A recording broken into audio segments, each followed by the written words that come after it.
doa yang maksur, bukan doa gubahan ulama, bukan doa buatan manusia biasa, tapi itu berdasarkan dari wahyu. Dan beberapa istri beliau mendengar Nabi kok berdoa Allahumma hasibni hisaban yasir. Di antara yang mendengar Sayyidah Aisyah.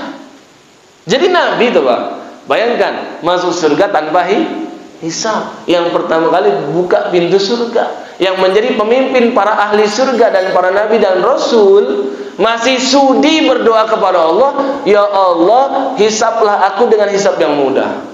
Lah kita Pak, surganya nggak jelas, ampunan belum tentu, boleh jadi terjerumus ke neraka ketika melewati sirat, ya belum tentu dapat syafaat Nabi, ya di alam kubur boleh jadi termasuk yang dipukul dan dipalu, boleh jadi, kita nggak jelas. Tapi kita jarang sekali mengucapkan Allahumma hasibni hisaban yasiro. Kalau itu sudah Nabi yang membaca, tandanya dia termasuk yang pertama, doa yang maksur. Doa yang maksur, doa yang jelas riwayatnya dari Nabi atau dari Al-Quran.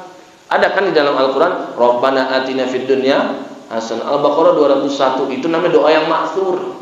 Ya, maksurnya dari Al-Quran, jelas riwayatnya, nggak perlu dipertanyakan. Ya, begitu juga Allahumma hasibni hisaban yasira. Begitu juga ya muqallibal qulub tsabbit qalbi ala dinik. Begitu juga Allahumma musarrifal qulub sarrif qulubana ala ta'atik. Begitu juga dengan rabbighfirli wa liwalidayya warhamhuma kama rabbayani shaghira. Itu namanya doa yang maksur. Ya. Yang pertama, kalau Nabi sudah baca berarti doa maksur. Yang kedua, kalau Nabi baca berarti Nabi terangkan ini termasuk doa yang mustajab. Ya. Dan kemungkinan diijabahnya lebih besar dibandingkan doa yang kita karang-karang sendiri. Ya. Jadi nggak ada masalah berdoa itu sebenarnya dengan apapun, dengan bahasa kita, dengan karang-karangan kita nggak ada masalah. Ya. Cuman ada beberapa doa yang lebih manjur, lebih tajam lagi, lebih cepat ke langit dan lebih cepat untuk diijabah oleh Allah Subhanahu wa taala. Di antaranya doa yang di dalam Al-Qur'an dan di dalam hadis.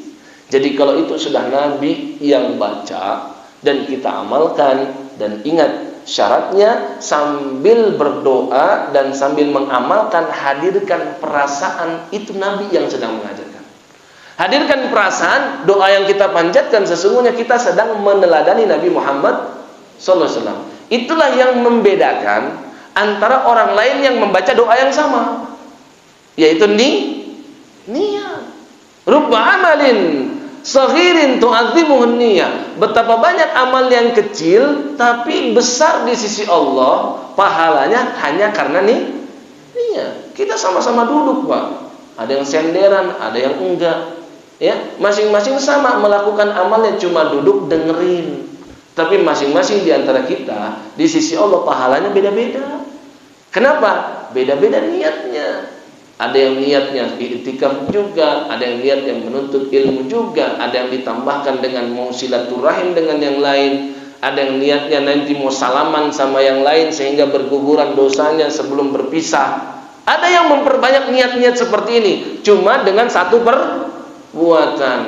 Maka begitu juga ketika sedang berdoa, hadirkan ini adalah sabda Nabi, hadirkan ini adalah doa yang manjur yang biasa dibaca Nabi. Hadirkan perasaan Allah Maha mengabulkan setiap doa kita, dan itulah yang memberikan efek tiba-tiba berlinang air mata, ya, tiba-tiba merasa dekat dengan Allah, tiba-tiba merasakan kekhusyuan. Itulah sebabnya dikarenakan kita telah menghadirkan hal-hal tersebut.